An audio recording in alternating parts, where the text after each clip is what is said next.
Kelly here for Board Game Geek at Gen Con 50. I'm sitting down with Rob Davio and Matt Leacock, co-designers of Pandemic Legacy Season 2.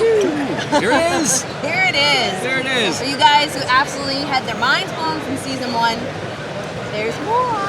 There is more. And as awesome as this box is, it's massively heavy and solid, and I'm going to put it down so I can see so it doesn't crush you. All right, now we're going to announce right from the get-go that this is spoiler-free. Spoiler-free. So we'll never spoil the surprise for anything that we're going to talk about on this. So what we have here is it's kind of like a setup of the prologue. Exactly. Right when you open the box. Yeah, box and back, this is and there've been public pictures of this out. Yeah. So this is showing nothing more than those pictures have also shown. Also, give us a little bit of that prologue information of how stands the world. Really, Set the tone here, really bad. Oh, Yeah, probably from the results of your season 1. probably. It is 71 years in the future, and the world. This is all that's left. This is the Atlantic, a little bit of Europe over here, the coast of North America, and there are 9 cities left in the world that you know of. You live on these things called havens, which are in the middle of the ocean. If you have been put there because something very bad happened in the world. At the beginning of the game, you realize a couple things. The leaders of the havens have all gone missing, and now you're in charge. And when you kind of look at your supplies that you have left, these are supply cubes, they're actually good cubes. You don't have that many left. Which is a problem. So have fun. Should all be fine. Yeah, it will all be fine. It'll turn out. You got Right. this. And because this is a legacy game, and if you don't know what that means, it means permanent changes in the game that affect future games. I was going to say, you guys have sort of seeded the names of these havens right from the, Yeah, you'll be doing that. You'll do be that doing yourself. that. This is Right, the demo exactly. board that we did for showing it here at Gen Con. But there's a couple new things. Cubes aren't necessarily bad. There's 2 types of cubes. Supplies, which are good, and plague, which are bad. Yeah. There are only 8 plague cubes. Once those hit the board, they don't come off.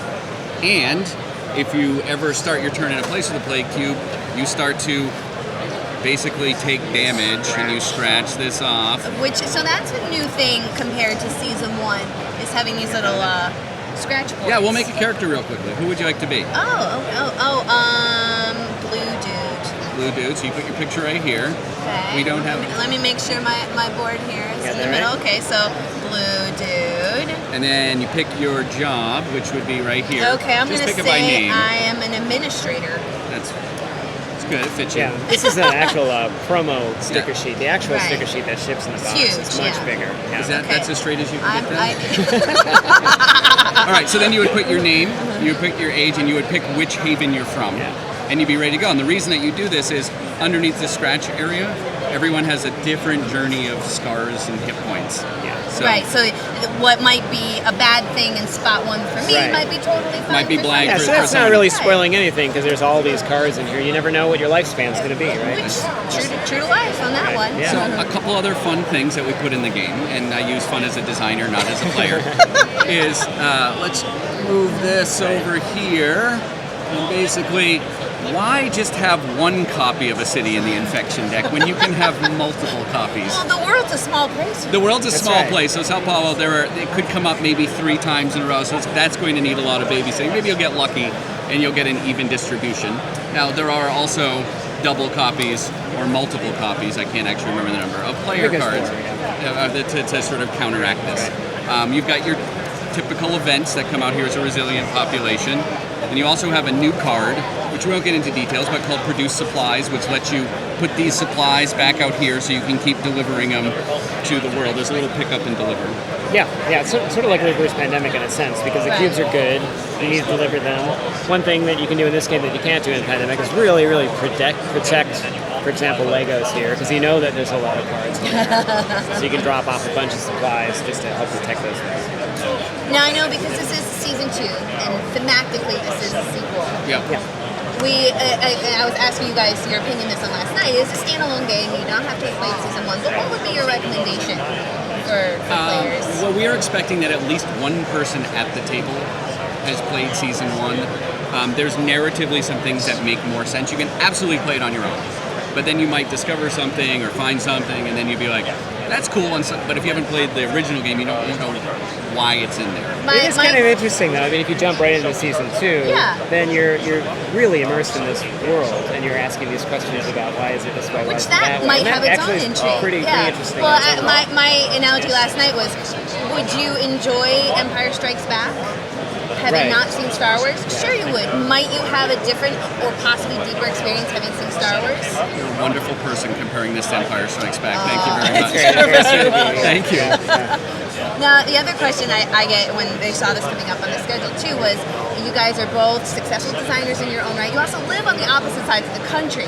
So when you do a joint project like this, sort of how does that work logistically? We fly into St. Louis every Monday. Which is a lie. It's a neutral ground. Or We do a lot of video just chat. video chats. Yeah, just and tons of videos. video in Google Docs. Like we'll be doing the same spreadsheet together and then sharing a screen where Matt's got like the Illustrator file open and I've got the InDesign file with the rule book, and we're just sort of Back and forth, back and forth. Yeah. It's always strange in person. Like, oh, hey, how are you? Like, You're in 3D. yeah. Now, you guys did a couple games with people who won a contest yesterday, and sort of what was the getting to see people sort of experience the event for their first blush? What was the experience? That was fun. It was fun to get reacquainted with it because we wrapped up the design We finished like a year ago. We I think, finished a year ago. Yeah, I had the thing. I walked. First of all, I couldn't remember all the rules right at the beginning. Well, the best part was they explained us how to play. I'm like, oh yeah. They're like, that's do you want to great. explain? I'm like, why don't They you did a great explain? I'm job. like, right. Yeah, It's coming back. we were tired, this so game, and we did No, but my something take is I walked away going, I had forgotten how much fun this was. it was a blast. So- else. Which is good to have that feeling. Yeah, as opposed to what did we do? What have I done? So, We were kind of getting scarred up. yeah, it was great. Well, because we knew it was a demo and stuff. I'm like, just stay in that city. That plague won't appear. Oh, a plague appeared. Well, we get a scar. Let's see how that works. We expect people to play a little more cautiously. Well, I was gonna say, and sometimes what things people worry about legacy games is like, well, I get my money's worth, and I think at minimum you get at least 15 hours out of this box. At a bare minimum, I would say. 15 to 20. Yeah. 15 to 20 hours. It's. Go ahead, you guys do the math on that per player per hour. That's a cheap date. How did you like it? You were a playtester. Okay, I was playtester. Yes. You played and- with different graphics. You played the whole way I through. did, yeah, and- No pressure. You loved it. Not the early versions, but Well, the later it's versions. funny because we were also playtesters for season 1. I've only ever played this on Matt's handmade copies, so I don't get the fancy art. I don't get the cool scratchy sniffings, although you did a good job. They're with not the scratching. names. There's no scratch and sniff. There's no sniffing in this game. Is it negative spoiler? Spoiler. Right? Yeah. We There's no have pancakes in it either. I've said that our end of season 1 was one of the top 3 gaming experiences I've ever had. We had a bit of a rougher start on this one. Matt called to apologize, being like, "You're upset." I was like, "Why?" He goes, "I'm watching right now." I was like, "It was 4 days ago." He goes, "But you're really upset." That was an earlier version. Yes. They played a version where we had a rule in there that was so bad that it nearly broke her. And yet, And it's not in the final one. Still want to do it some more. Yeah. So I think that says a lot. I mean, this is the thing when we call our little group in Chicago, the answer is instantly, "Oh, we're on." So the email that went out when we were queuing up to this was, "The band's back together." Yep. As a playtester too, it's interesting because we videotape, because this is very much about the social and the emotional experience. And I think you had mentioned it was a little weird to hear us in person because you're used to hearing us on time and a half speed. Yep. Oh right, So we're yeah, like yeah, chipmunky and yeah. we're not in real life. Yeah, when Rapid fire talking, rapid fire. Yeah, we were talking real life. I'm like, come on, I know you can talk faster than this. I've taken notes to the videos. I would say this is as exalted as I hold season 1, this is a worthy successor. And I think so. It feels like a night. It's not the same game again, which is what I yes, think. I think that's an excellent. Yes, it is not just another box of the same. Well, we learned a lot from season 1 too that we Yeah. then applied to 2. Well, last question before I let you guys go. Now, you guys will have very different design styles. Would you say that there is, and against Weather Free, that a part that, how do you divvy up duties of designing? That's an interesting way. I mean, I think we have very complementary styles, Yeah. right? I mean, I'm often looking at the accessibility, and Rob's often looking at the narrative, but we're doing the design together. So we break apart, do some stuff, come back together.